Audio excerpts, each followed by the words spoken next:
이 서류는 판결문 내용 중 증거의 요지 부분으로서 증거로 인정한 제가 제출한 증거 목록들입니다. 보시는 것처럼 카톡 대화 내용 정리, 상속 증여 안내 문자 메시지, 신용카드 사용 내역, 현금 보관증, 주식 및 사업 등 카톡상 주고받은 서류, 녹취록, 계좌 거래 내역과 수사관이 조사한 수사 보고서 등이라고 기재되어 있습니다.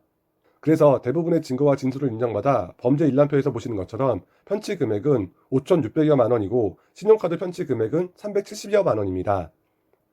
화면에서 보시는 것처럼 편취 금액과 카드 사용 금액 모두 편취 금액으로 인정받아 판결문에 배상 신청인에게 편취금 5,990여만 원, 약 6천여만 원을 지급하라는 판결을 받았습니다. 안녕하세요. 파르라니입니다.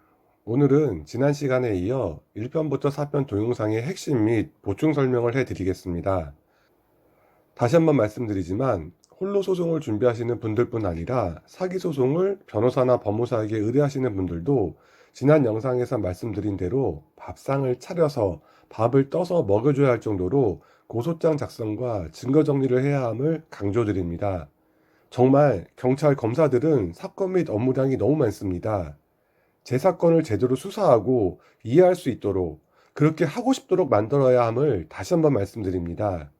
그래야 사건을 검토하는 경찰과 검찰이 내 사건을 제대로 이해하고 보다 빠른 처리를 함과 동시에 사기꾼이 지은 죄에 해당하는 형량을 받게 할 수 있습니다. 먼저 제1편 카카오톡 대화 내용 증거 정리편의 핵심 및 보충 설명입니다. 카카오톡 대화 내용 증거 정리가 완성되면 고소장에는 이런 식으로 해당 증거들이 진술과 함께 첨부가 되고 수사관은 고소장을 보면서 고소장에 삽입된 증거를 함께 보며 내용을 파악한 뒤 해당 날짜의 증거가 맞는지 해당 카톡 증거 자료와 진술한 다른 증거 자료를 함께 검토하게 됩니다. 카톡 대화를 하는 과정에서 주고받은 파일 중 사기와 관련성이 있는 일반 사진 또는 서류나 명함, 문서, 동영상 등은 모두 다운로드 받아 따로 저장하시길 안내드립니다. 그 이유는 별도의 증거 번호로 만들어 제출해야 하기 때문입니다. 카톡상 주고받은 핸드폰상의 서류 사진은 크기가 작아 수사관이 내용 파악이 어려우므로 해당 서류 사진을 다운받아 확대하여 제출합니다. 서류 증거 정리 방법은 영상을 제작하는 대로 자세히 안내드리겠습니다. 아울러 카톡 대화 증거 정리에 있어 이미 가지고 있는 카톡 대화만으로 증거로서 양과 내용이 부족할 경우 혹시 지금이라도 연락이 되고 상대가 내가 사기친 것을 내가 모르고 있다고 착각을 하고 있다면 이러이러해서 내가 이렇게 한다고 하지 않았냐 라는 카톡을 주고받으며 상대에게 기망 또는 편취 행위에 대한 관련 자백을 받아 놓으시길 안내드립니다. 예를 들어 네가 2022년도 8월 4일에 20만 원을 이러이런 이유로 9월 5일에 100만 원을 이런 이유로 10월 14일에 20만 원을 이런 이유로 이렇게 빌려간 140만 원을 11월 25일까지 준다고 했는데 날짜가 지났는데 언제 줄 거야? 그리고 그렇게 사용한 거 맞아? 등의 유도 질문을 통해 해당 진술을 증거로 지금이라도 확보하여 추가 증거 자료로 정리하시길 안내드립니다. 저는 사기임을 알았을 때 상대방에게는 내가 아직도 모르고 있는 것처럼 하여 카톡 대화로 유도 질문을 통해 해당 내용을 인정하는 내용의 답을 받았고 통화와 만남 등을 통해 대화를 녹음했으며 그리고 현금 보관증 서명 등 필요한 증거 자료를 수집하였습니다. 아울러 녹음 파일 증거 정리 방법은 다음 편 동영상에서 안내해 드리겠습니다. 이렇게 수집된 카톡 대화 증거 정리에 있어 핵심 사항은 해당 대화 날짜가 반드시 있어야 하고 그 대화가 이어지게 캡처를 받아야 증거로 인정됨을 다시 한번 강조드립니다. 여기서 보충 설명드릴 부분은 대화를 길게 주고받아 페이지 수가 많아질 경우 핵심적인 증거 대화가 거의 중간 또는 맨 뒷부분에 있을 때 서류의 핵심 내용을 어떻게 작성하는지에 대한 부분입니다. 이렇게 해당 날짜를 증명하기 위한 캡처 사진일 뿐 특별한 증거 관련 대화가 없을 경우 핵심 내용을 기재하지 않으셔도 됩니다. 다음 화면에 보시는 것처럼 해당 페이지 캡처 내용 중 증거가 되는 대화를 핵심 내용으로 각각 작성하시면 됩니다. 화면처럼 형광 표시를 한 부분을 바탕으로 핵심 내용을 정리했습니다. 여러분의 이해를 위해 형광 표시를 했으며 핵심 대화 내용 형광 표시는 서로 출력 후 하시면 됩니다. 같은 날짜에 카톡 대화 내용 증거 정리 페이지가 많으실 경우에 대한 핵심 내용 정리 방법을 안내드렸습니다. 두 번째는 송금 및 현금 전달 증거 정리안의 핵심 사항으로 송금 및 전달 날짜, 금액, 사기꾼이 빌려간 사용 목적을 한 장의 엑셀 파일에 리스트로 정리하여 증거 서류와 함께 첨부해야 한다는 것입니다. 지난번 동영상에서 계속 강조한 부분입니다. 경찰 및 검사가 이 리스트를 보며 사기꾼에 대한 편취 관련 조사와 공소장 편취 금액 기재 및 판결문 범죄 일람표에 활용된다라는 확신이 있어 해당 서류 작성을 안내해 드리는 것입니다. 결국 재판에서 사기꾼이 빌려 사용한 카드 사용 금액 370여만 원을 포함 편취금 총 6천여만 원을 전액 지급하라는 판결을 받았습니다. 경찰에서 제게 자발적 송금 및 현금 전달에 대한 추가 증거를 제출해달라고 했을 때도 증거 자료와 더불어 엑셀로 정리된 이 리스트로도 꼭 작성해서 보내달라고 했습니다. 앞 설명대로 혹시 내가 용돈이나 교통비 명목 등 송금 또는 현금으로 준 것이 있으면 편취 금액과 확실하게 분류 정리하여 그 부분도 증거 번호를 따로 해서 증거 자료로 만들어 제출하시길 안내드립니다. 사기꾼이 빌린 것이 아닌 피해자가 그냥 주었다고 주장을 하는 경우가 있기 때문입니다. 그래서 두 경우를 분류하여 증거로 제출하시길 제안드리는 것입니다. 절대로 사기꾼이 편취한 금액을 올리기 위해 자발적으로 준 돈을 편취당한 금액으로 거짓 작성하면 안 됩니다. 내가 피해자라고 해서 경찰이 무조건 내 말을 믿어주는 것은 아니기 때문입니다.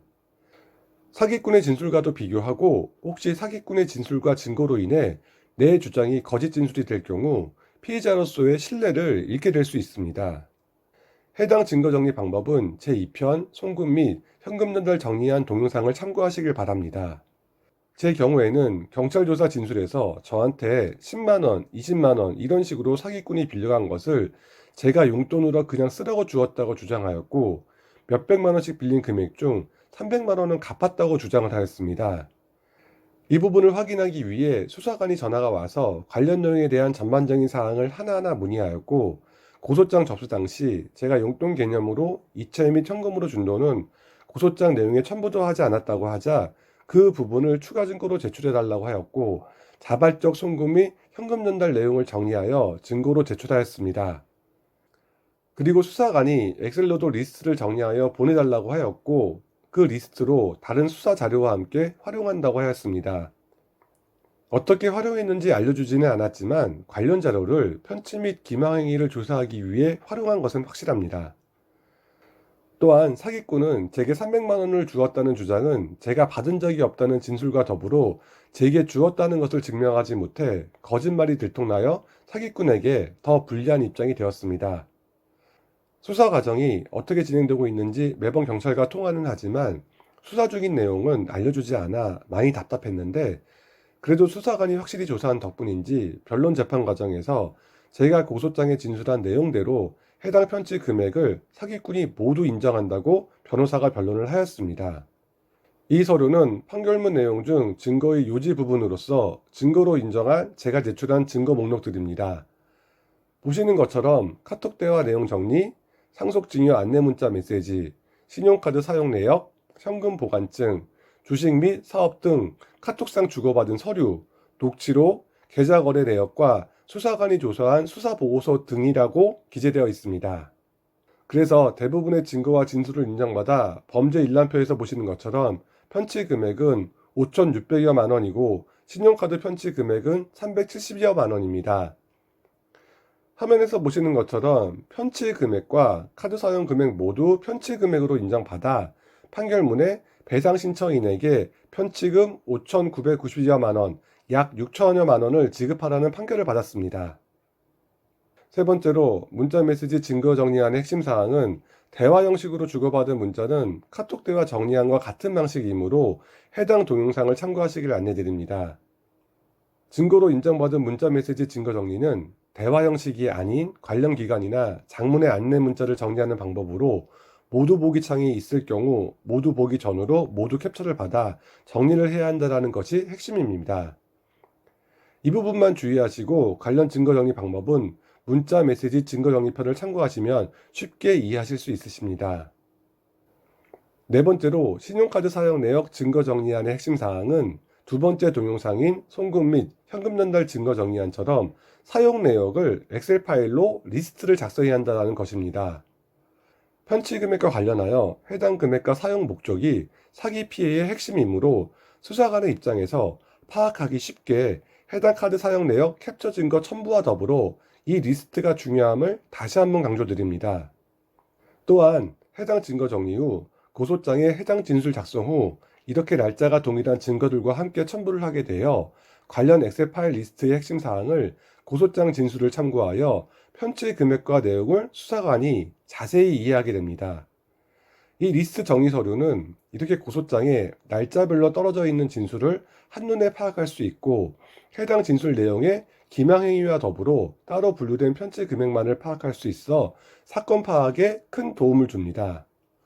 그리고 사기꾼이 갚는다라는 전제로 내 카드를 빌려가 사용한 장소와 위치에 대해 거짓말임을 증명하기 위한 증거가 필요할 경우 카드사를 통한 명세서 발급 후 명세서에 있는 가맹점 사업자 번호를 조회를 통해 거짓말 여부를 알 수 있으므로 이 점도 증거 및 진술로 활용할 수 있음을 참고하시길 바랍니다.